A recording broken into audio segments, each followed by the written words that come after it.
1997 తర్వాత 2026 మధ్యలో ఉన్న వాళ్ళందరినీ ఈ మధ్యకాలంలో జంజిగా పిలుస్తూ ఉన్నాం.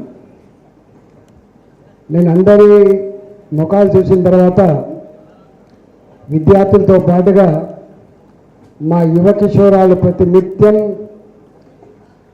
యువత మధ్యలో ఉంటూ విద్యార్థుల సమస్యల మీద పోరాటం చేసి అనేక మంది నాయకులు కనబడుతూ ఉన్నారు. మీకు అన్ని విషయాల పట్ల సంపూర్ణమైన అవగాహన ఉంది. కానీ నేను నా సొంత అనుభవం మీ కళ్ళ ముందు దాకా చూసినటువంటి 2 విషయాలు మాత్రం చెప్పదలుచుకున్నాను. 12 సంవత్సరాల మోడీ గారి పరిపాలన గురించి, బిఫోర్ 2014, ఆఫ్టర్ 2014 దాని గురించి మాట్లాడాలంటే ఎన్ని గంటలు మాట్లాడినా మాటలు సరిపోవు, టైం సరిపోదు. గంట చేంజెస్, గన్ని రకాల మార్పులు జరిగినాయి. మీ కళ్ళ ముందు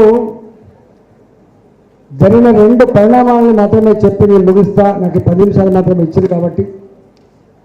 మనం మాట్లాడితే మనిషి చంద్రమండలం మీద అడుగుపెట్టిండు, మనిషి బ్రెయిన్నే సూచించబోతున్నాడు, మనిషినే సూచించబోతున్నాడు అని చెప్పి మనం మాట్లాడుకుంటాం. మాట్లాడితే today is the era of genome, today is the era of science and technology గురించి మనం మాట్లాడుకుంటాం. కానీ 2019, 20, 21లో కరోనా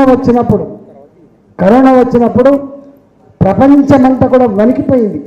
ఓహో, ఎంత రాకెట్ సైన్స్ వచ్చినా, చంద్రమండలం మీద అడుగుపెట్టినా, మనిషిని సృష్టించేటువంటి శాస్త్ర విజ్ఞానం వచ్చినా ప్రకృతిని మాత్రం శాసించగలిగే శక్తికి మనిషికి రాలేదని చెప్పి అర్థమైంది ఎప్పుడు అంటే ఇవాళ ఆనాడు మనం వణికిపోయినటువంటి కరోనా సందర్భం. అది మొట్టమొదటిగా కరోనా చైనాలో వచ్చినప్పుడు 1000 పడకల ఆసుపత్రి 30 రోజులలో ఎస్టాబ్లిష్ చేసి ఆ పేషెంట్లకు ట్రీట్మెంట్ ఇస్తున్నప్పుడు ప్రపంచంలో ఉన్న చాలా దేశాలు మాట్లాడుకున్న మాట ఏంటంటే చైనా కాబట్టి 30 రోజులు నిర్మాణం చేయగలిగింది, చైనా కాబట్టి కరోనాను కంట్రోల్ చేయగలుగుతూ ఉందని చెప్పి మాట్లాడుకున్నారు. మాట్లాడే క్రమంలో ఈ కరోనా భారతదేశంలో వస్తే శవాల గుట్టలైతే అని చెప్పి మాట్లాడిండ్రు. కానీ భారతదేశంలో శవాల గుట్టలు కాలే. American president, Britain president, Iran అధ్యక్షులు వణికిపోయిండు. ఓ భగవంతుడా మా ప్రజల్ని కాపాడమని చెప్పి వేడుకున్నది అమెరికన్ ప్రెసిడెంట్, బ్రిటన్ ప్రెసిడెంట్. కానీ మన మోడీ గారు మాత్రం ఎప్పుడు కంటనీరు పెట్టలే.